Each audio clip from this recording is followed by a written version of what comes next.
इनकी वालदा का जो है वो इनके मुताबिक इनके सगी उनकी जो वालदा थी उनकी खाला के बेटे ने मर्डर किया था।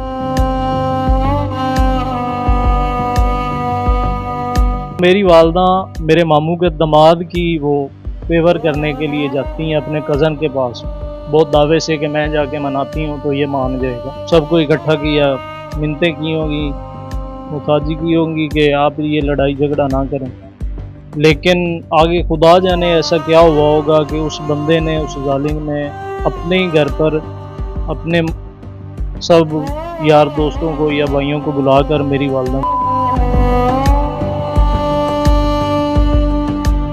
पोस्टमार्टम के अंदर क्या है? सर पोस्टमार्टम के अंदर वही पोस्टमार्टम करवाने वाले थे जिसने कत्ल किया। मैंने 15 पे कॉल की है, अगर गवर्नमेंट के पास रिकॉर्ड पड़ा हो तो मैंने 15 पे इधर ही लाहौर खड़े होकर कॉल की है कि मेरे जाने तक ना कोई कानूनी कार्रवाई हो ना कोई पोस्टमार्टम हो।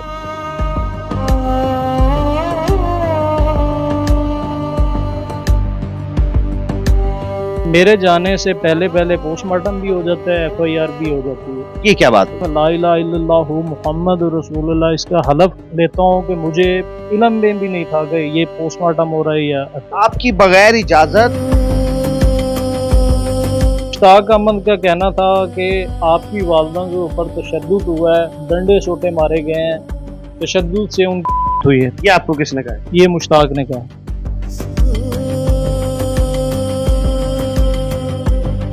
मैं कहता हूँ आजकल जो कानून है या गवर्नमेंट है वो 2 नंबर लोगों का है। मैं तो यही कहूँगा।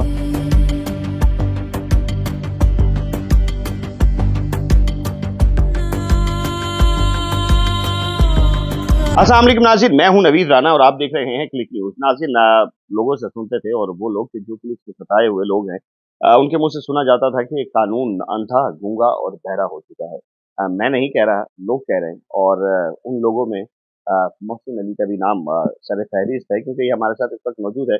वकूआ बड़ा अजीबो-गरीब है। इनकी वालदा का जो है वो इनके मुताबिक इनके सगी उनकी जो वालदा थी उनकी खाला के बेटे ने मर्डर किया था। और ये जो था इसमें तकरीबन अब 9 से 10 लोग जो हैं उनका नाम शामिल हो चुका है। जज ने उन तमाम लोगों की फहरिस्त बना के उस पे स्टैंप भी लगाई। असल वकूआ क्या है इन्हीं की ज़बानी जानेंगे, लेकिन माजरा ये है कि ये FIR मेरे पास मौजूद है। FIR एक ऐसा दस्तावेज समझा जाता है कि जो ऑथेंटिक होता है, जिसके बारे में ये कहा जाता है कि प्रॉपर इन्वेस्टिगेशन करके FIR की जाती है। लेकिन मजे की बात यह है कि ये FIR का जो मुद्दई है वो ये बैठा हुआ है, और दूसरी मजे की बात यह है कि इसको पता ही नहीं है कि FIR हो चुकी है। ये सारा वाकया कैसे हुआ इन्हीं की ज़बानी जानते हैं। अस्सलाम वालेकुम। मोहसिन, क्या नाम था आपकी वालदा का? शर्मा बीबी। कैसे आपकी वालदा का हुआ?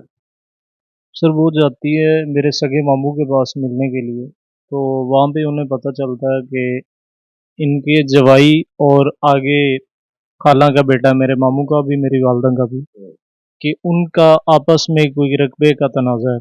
आपके मामू के दामाद का और आपकी खाला के बेटे का? मेरी वालदा के खाला के बेटे का। आपकी वालदा के खाला के बेटे का और आपके मामू के दामाद का? जी।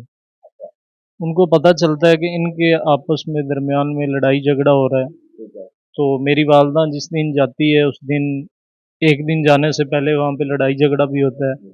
जो मेरा वो मामू है, मेरी वालदा का कज़न, वो उस ज़मीन पर नाजायज़ कब्ज़ा कर लेता है। 16 मरले ज़मीन है, वहाँ पे कब्ज़ा करता है और मेरी भी वालदा को पता चलता है कि ये जो मेरे मामू का दामाद है वो बेसिकली बीमार सा था, लाचार था। उनके पास ना तो हैसियत पैसे की तरफ से, ना हैसियत है ताकत की तरफ से, वो बिल्कुल कमज़ोर। जैसे एक मिसाल है कि एक तकड़ा था जो मेरी वालदा का कज़न था, खाला का बेटा, मेरे मामू का दामाद वो लाचार सा था। तो मेरी वालदा मेरे मामू के दामाद की वो फेवर करने के लिए जाती हैं अपने कज़न के पास, बहुत दावे से कि मैं जाके मनाती हूँ तो ये मान जाएगा। वो गई हैं उधर उस मुश्ताक नामी शख्स के घर, तो वहाँ पे उन्होंने सबको इकट्ठा किया, मिन्नतें की होंगी, मुताजी की होंगी कि आप ये लड़ाई झगड़ा ना करें, लेकिन आगे खुदा जाने ऐसा क्या हुआ होगा कि उस बंदे ने, उस जालिम ने अपने ही घर पर अपने सब यार दोस्तों को या भाइयों को बुलाकर मेरी वालदा आपकी वालदा का कोई ज़मीनी तनाज़ा था? उनका कोई हिस्सा था इस खेल में? कोई हिस्सा नहीं था, कोई तो तना फिर जब हिस्सा नहीं था तो आपकी वालदा क्यों गईं? सर वो एक इंसानियत के तौर पर एक बंदा जो बाहर से जाता है एक बस्ती में, तो उनको सब घर एक ही बराबर होते हैं। ठीक है। तो वो तो गई अपनी इंसानियत की खातिर कि मैं इनको रोकती हूँ, लड़ाई झगड़ा ना करें। तो उनका जो आगे अल्लाह जाने कि उन्होंने क्या किया होगा उनके साथ और मेरी वालदा कर दिया। पोस्टमार्टम कराया? जी, पोस्टमार्टम करवाया। पोस्टमार्टम के अंदर क्या आया? सर पोस्टमार्टम के अंदर वही पोस्टमार्टम करवाने वाले थे जिसने कत्ल किया, वही एफआईआर करवाने वाले थे। वो कैसे एफआईआर कराने वाले या वो कैसे पोस्टमार्टम कराने वाले? वालदा आपकी हैं, ये तो आपको चाहिए था, उन्होंने पोस्टमार्टम क्यों कराया? सर मेरी वालदा सुबह 8 बजे उनकी होती है, मुझे पता चलता है दिन को 2 बजे। वो भी उन बस्ती में से कोई भी मुझे कॉल नहीं करता। मेरे सगे मामू का बेटा है, वो रहता है सियालकोट। मुझे 2 बजे उसकी कॉल आती है, उसे भी बाद में पता चलता है कि इस तरह मेरी जो फुफ्फो है, वो उनकी हो गई। तो वो मुझे कॉल करता है कि भाई आपको पता है? मैं कहता तो मैं आगे से एकदम से जब पता चलता है मेरे तो पाँव नीचे ज़मीन निकल गई। मैं फिर एक तसल्ली अपनी करता हूँ जैसे अपने दिल को तसल्ली देने के मैं फिर हर बंदे को फ़ोन करता हूँ बस्ती में, लेकिन तब पता चलता है कि उनकी डेथ हो चुकी है। सॉरी टू से माज़रत के साथ, ज़ाहिर है ये वक़्वा आपके साथ हुआ है लेकिन जब तक कुछ चीज़ें क्लियर ना हो तो फिर आगे बढ़ने का मज़ा नहीं है। इतने लंबे टाइम में आपका आपकी वालदा से कोई कॉन्टैक्ट नहीं हुआ, आपकी वालदा का किसी के साथ कोई कॉन्टैक्ट नहीं हुआ? सर वहाँ पे बस्ती में ना वो बॉर्डर एरिया के साथ है, हुँ, डूंगा बूंगा के एक इलाका है मौज़ामानी साबू का, हुँ। तो वो बिल्कुल ज़ीरो लाइन के साथ है, 1 किलोमीटर बॉर्डर है, 1 किलोमीटर साथ, तो वहाँ पे सर्विस नहीं होती। तो कोई पता नहीं चला 3 दिन से हमारा राब्ता नहीं हुआ। जिस दिन मेरी वालदा की होती है, उस दिन पता चलता है कि तशवीश नहीं हुई आपको 3 दिन जब राब्ता नहीं हुआ तो? नहीं, जब मेरी वालदा गई है ना, वहाँ पे ठीक-ठाक सर 3 दिन तो राब्ता वहाँ पे राब्ता होता ही नहीं है, अगर वहाँ से कोई बंदा कॉल करे तो हो जाती है। तो जब उनकी डेथ हो गई है, सुबह 8 बजे डेथ होती है, तो 2 बजे मुझे बाहर से पता चलता है हमारी कॉल वहाँ नहीं होती। वही लोग कॉल करते हैं, अगर हो जाए तो हो जाए, ना हो तो ना हो। तो मुझे जब बताया जाता है, मैं 2 बजे लाहौर से निकलता हूँ और हम ये कहते हैं कि मेरे जाने तक ना मैंने 15 पे कॉल की है। अगर गवर्नमेंट के पास रिकॉर्ड पड़ा हो तो मैंने 15 पे इधर ही लाहौर खड़े होकर कॉल की है कि मेरे जाने तक ना कोई कानूनी कार्रवाई हो, ना कोई पोस्टमार्टम हो। तो जब मेरे जाने से पहले-पहले पोस्टमार्टम भी हो जाता है, एफआईआर भी हो जाती है। ये क्या बात हुई? सर इस बात का मैं ला इलाहा इल्लल्लाहु मुहम्मद रसूलुल्लाह इसका हलफ लेता हूँ कि मुझे इल्म में भी नहीं था कि ये पोस्टमार्टम हो रहा है या आपकी बगैर इजाज़त पोस्टमार्टम भी हो गया और ये एफआईआर भी हो गई? जी, एफआईआर एफआईआर उन पे ही हुई जिन